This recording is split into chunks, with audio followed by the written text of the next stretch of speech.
Whether you're Black American, Black British, Black European, Black whatsoever, Caribbean, this is home. Pan-African lifestyle. Welcome to Pan-African Lifestyle, where we rep the motherland. We post content regularly and invite you to subscribe and share, if you're a pal. That's a Pan-African Lifestyler.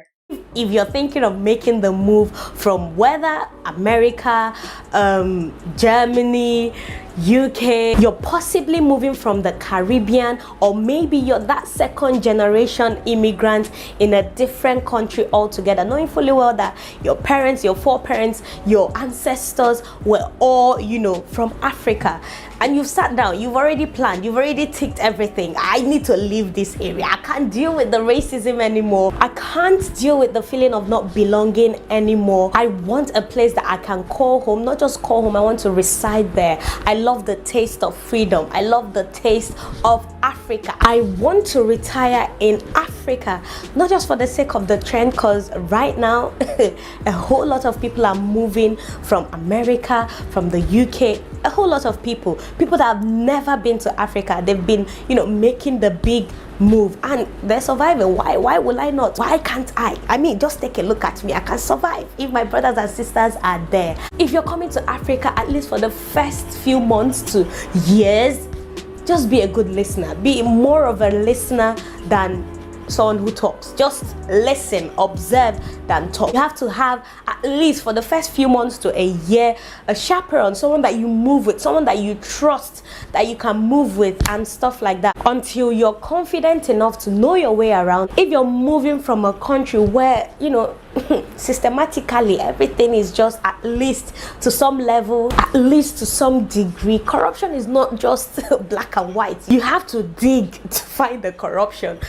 Here in Africa, there are certain places, certain areas that things are not just fair. It may be maybe at a workplace, a restaurant, wherever it may be, there is to some degree corruption in Africa. I'm definitely not speaking for all establishments. There are still very, very decent establishments, banks, workplaces here in Africa that you have to follow the standard procedure. But then most likely you come across things that will make you wonder why, like how is this normal? Why are people not talking? Why are people not fighting this? Sincerely, you may end up being frustrated when in Africa behave like people in Africa, at least for the few months to a year or two that you just landed. Just calm down, observe, like I said earlier, and if you're working towards making a change, bringing about change, know that you know your way around, that you know exactly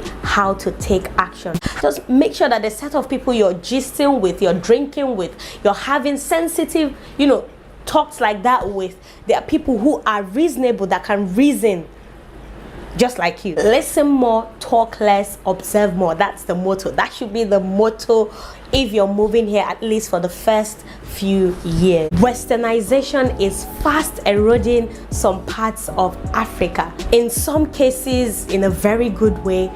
In most cases, in a very bad way. Some people are losing, that sense of culture, sense of community. Most parts of Africa are competing with the Western world in businesses, real estate, everything. You may make the big move down to Africa and still feel like nothing has changed. I still feel that sense of, loneliness. I don't still feel like I belong here. People are treating me differently. People are not as receptive as I feel like they should.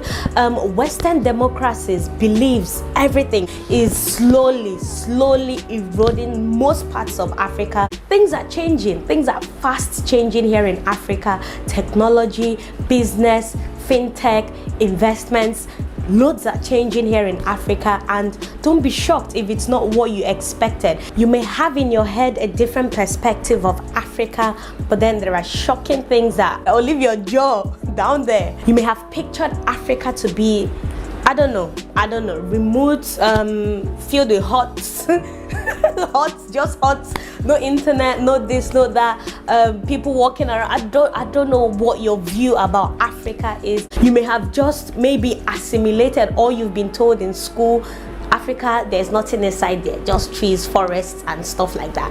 I don't know. But then don't be shocked to know that Western democracies, Western beliefs have slowly crept in. Believe me, inflation is real here. Prices of things have gone up. If you left 20, 30 years ago, if say a bottle of water was 1 cedis at the time, now it may be 10 or 20 or 50 cedis. Do not be shocked. You have to be prepared. You have to do your research. You have to find out people, locals especially, people who are living there. Talk to people before moving down. Have a decent amount in your bank account, depending on where you want to live, how you want to live your life, things that interest you.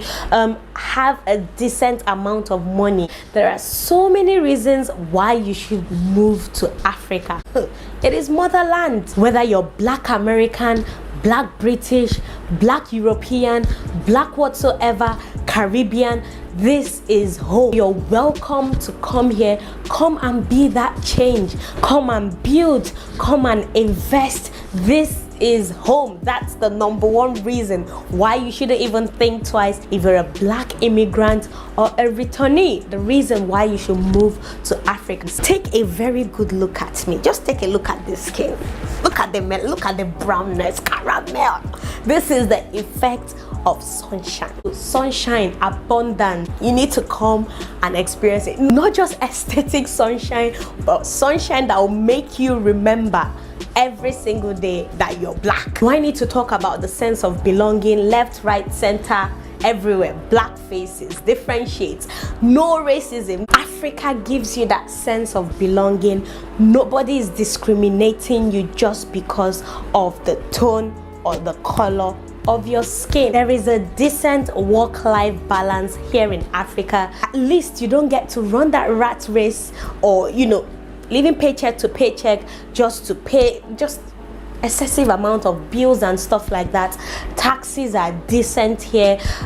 Prices of things compared to where you're coming from, very, very decent. Like I said, westernization has fast eroded some parts of Africa, so you wouldn't have a problem getting of that you already are enjoying over there in abroad. Maybe just a little bit more expensive. Let's not even talk about businesses. You have 80 to 90% chance of making it as an entrepreneur, of making it as a business person, having your own shop from scratch, even without going to school, even without having a degree, just doing your own thing, running your own thing, making a lot of money here than where you're coming from. And it's very, very common here in Africa that most people are businessmen and women. So the first thing you have to do before packing your bags and moving to Nigeria is research.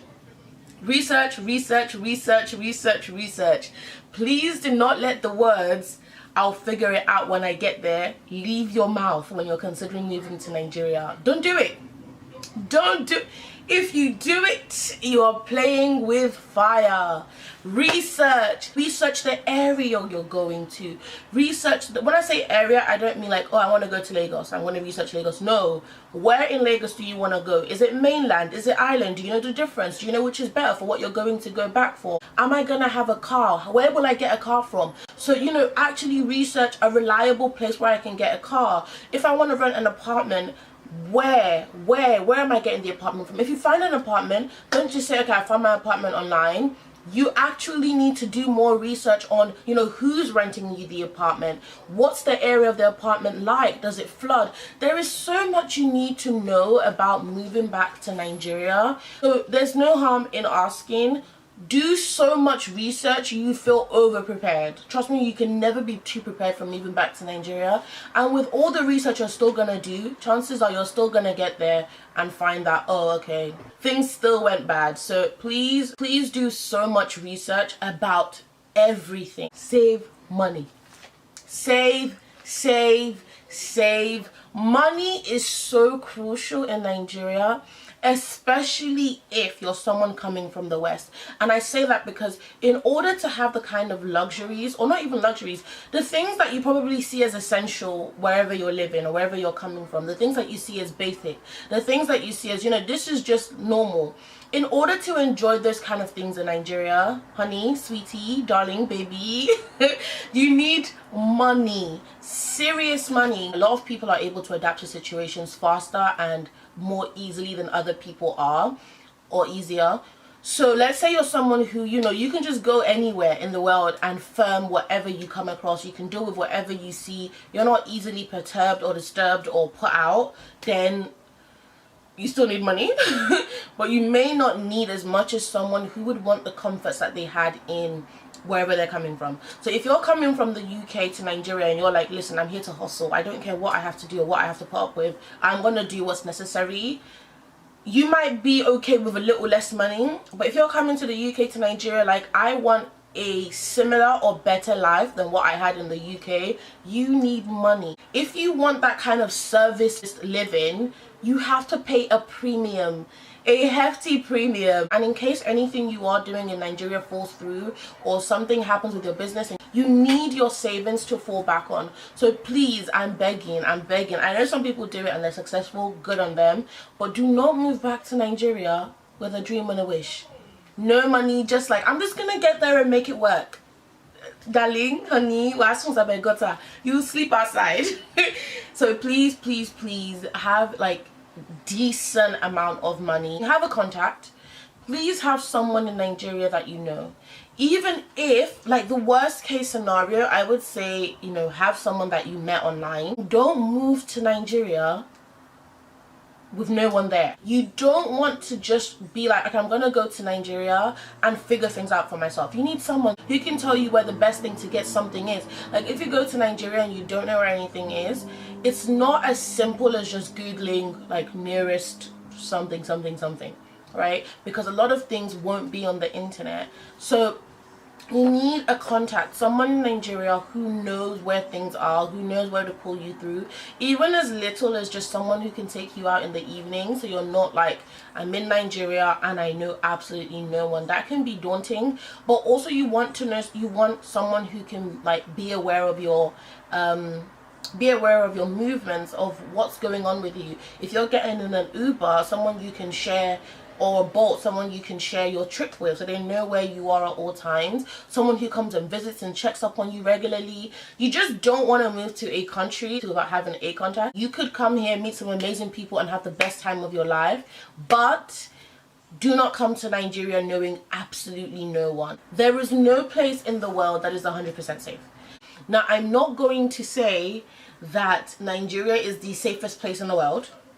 Neither am I going to say that, you know, if something happened and you got into trouble, you could trust the police to bail you out, because the chances are that's not going to happen. But if you are someone who is like just careful generally, I don't believe personally that Nigeria is any more dangerous than going to somewhere you've never been before. Generally, being security conscious is just something you do when you go to a new place. So when you go to Nigeria, yes, you do have to be careful. You know, don't just be thinking, I'm on holiday, woohoo. You do have to be careful. If you're getting in an Uber or Bolt, you want to be careful. Double checking like the plate number matches what's on the app. Just sharing your trip, not going out too late, not going to certain places. You do have to be conscious of security, 100%. Thanks for tuning in to Pan-African Lifestyle. Share your thoughts in the comments section and follow us on TikTok and Instagram at Pan-African Lifestyle to be inspired. For awesome pal merch, check out panafricanlifestyle.com/shop. Keep repping the motherland. Pan-African lifestyle.